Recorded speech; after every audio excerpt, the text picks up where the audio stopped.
Are you a student, faculty, or staff member who uses Twitter to connect with others in your field and share your work?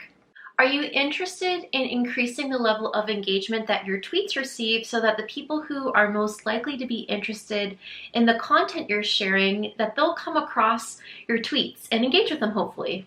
Are you thinking about upgrading the overall look and feel of your Twitter account? I'm currently in the process of upgrading the look and feel of my Twitter account myself. And so this video is about what I've done on that regard, as well as tips that I've learned over time that are helping me to engage with the audience that I hope to engage on Twitter. If you're meeting for the first time, hi, my name is Jackie Beaulieu. I'm currently a PhD candidate studying higher education at the University of Toronto, and I've received some positive feedback about the ways that I use my Twitter account to share information, both my own work but also amplifying that of others. So if you'd like some tips and tricks on what you can do to help folks further find the information you're sharing on Twitter and hopefully engage with it, well, keep on watching. My first tip is to optimize your bio. That is something that I was doing some more work on this morning so that when people are searching for hashtags and keywords that relate to things that I'm interested in, that they're also interested in, that I'm possibly more likely to come up in their search. The other thing is that my Twitter bio description gives people a sense of what I'll be tweeting about so that they can make a good decision about whether or not to follow my account. For example, I am a figure skater and I've mentioned just this one little piece about figure skating in my bio, so people know there's going to be the odd figure skating related tweet, and hopefully they're okay with that. I actually recommend including maybe 1 to 2 things outside of academia that you're really interested in. I think it also helps to humanize you and for people to realize that they might connect with you in another way. My second tip is to use a nice headshot photo as your profile picture. Something that sets the tone that you want to set. It sort of creates the environment that you're hoping to create. I actually updated my photo this morning to reflect more of a fall theme because I kind of wanted to create a fall sort of cozy feel to my Twitter page. I also recommend using a program like Adobe Spark or Canva to create a nice banner for your Twitter account that will again further help to sort of create that feel that you want when folks visit your Twitter page. You can also use it as a secondary opportunity to include some words so that people have some more opportunity to learn what is this Twitter account about. My third tip is to take some time to think about who you think your ideal audience might include and taking into consideration the types of things that you're interested in sharing about and what types of things you think those folks might be interested in learning from you or engaging with. What content might they find helpful? What content might they find entertaining? What content might they enjoy? Twitter accounts can be many things. They can be an opportunity for self-expression. I think when you're trying to, hopefully increase some engagement on your Twitter account, it's really though important to be thinking with the audience more in mind. When you post with your audience in mind, they can really sense that, and they can sense that the information that you're sharing was designed to be helpful to them in some way, shape, or form. And so they tend to appreciate that, and you don't really have to worry as much about, oh, am I coming across potentially as overly self-promotional, something like that. So basically what you're trying to do is to attract the community you hope to sort of create on your own account and that you hope to be a part of. In doing so, your Twitter account can easily become an important resource of curated information that people come to value.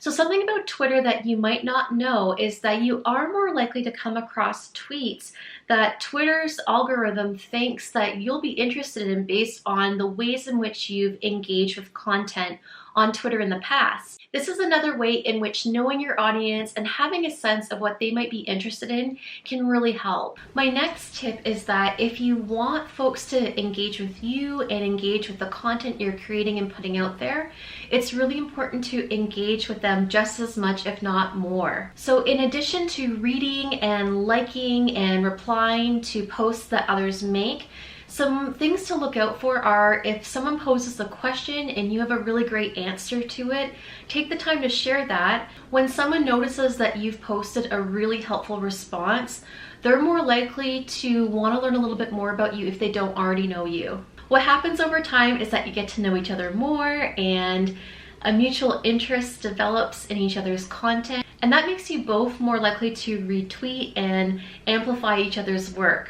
Another thing is to engage in Twitter chats. That's where some questions will be posed by a moderator and you have an opportunity to reply and engage with others, and also to engage in hashtagged conversations.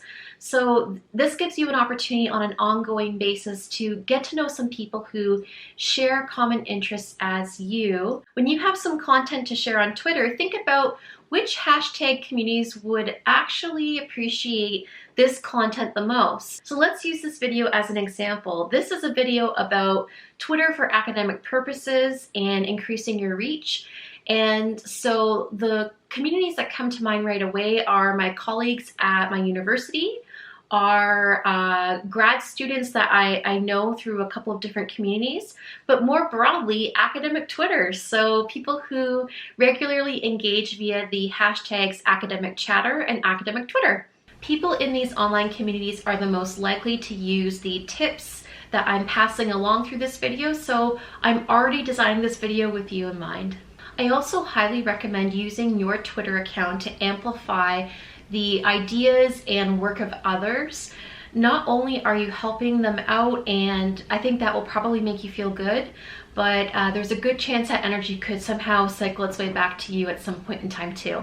My fifth tip is to ask people to engage with a tweet where you'd really like for that to happen. So if you need help and you would like them to retweet a tweet, please ask them to do so. They'll be more likely to retweet it. Similarly, if you'd like them to reply to a question or participate in a poll, just make that really clear. If you have some work coming out, you might put a tweet out there to say, hey, I've got this paper, this video, this whatever it is, blog post on the way. If you're interested in seeing it when it's ready, please like this tweet or reply to this tweet to let me know, and I'll make sure you receive a copy of it once it's ready. My next tip is to recognize that people are on Twitter at different points throughout the day and accommodate for that. Think about your audience and when you think they might be on Twitter the most.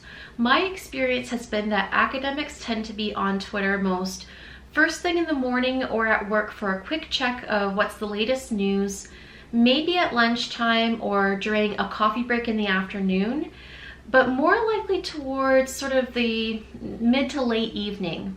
I've also noticed a lot of activity on weekends, particularly in sort of afternoons and Sunday evenings. Things to also keep in mind: time zones, the fact that the work week happens on different days depending on what part of the world an individual's in. And here's a really important fact to know.